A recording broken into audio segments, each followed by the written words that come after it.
O ju vëllezër, fitnet çdo ditë shtohen. Çdo ditë shtohen.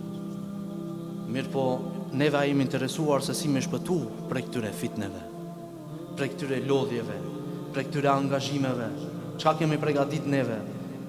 Prandaj tha pejgamberi sallallahu alaihi wasallam në kohën e fitneve me çka më angazhu?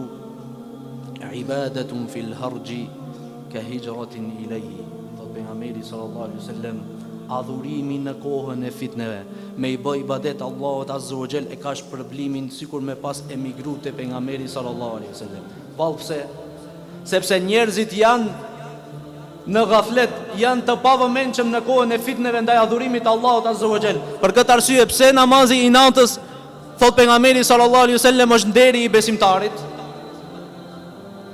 Se kur të gjithë flejnë, janë të pavëmendshëm, ti qohesh dhe vetmohesh me Allahun tënd dhe i bën Allahut tënd adhurim, lutje. Për këtë e ka shpërblimin e madh.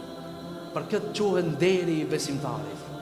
E për këtë tha pejgamberi sallallahu alaihi wasallam se ibadeti, adhurimi në kohën e fitneve, sprovave, e ka shpërblimin sikur me pas emigru në kohën e pejgamberit sallallahu alaihi wasallam prej Mekës në Medinë. Pse?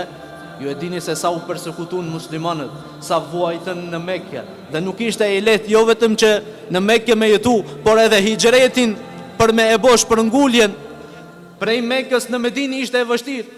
Nga se mushrikët, pabesimtarët e asaj kohe, nëse merreshin vesh që dikush për ngullet, shkoshin dhe ja ndërpreishin rrugën dhe ose e ktheshin në Mekë ose e mbytshin.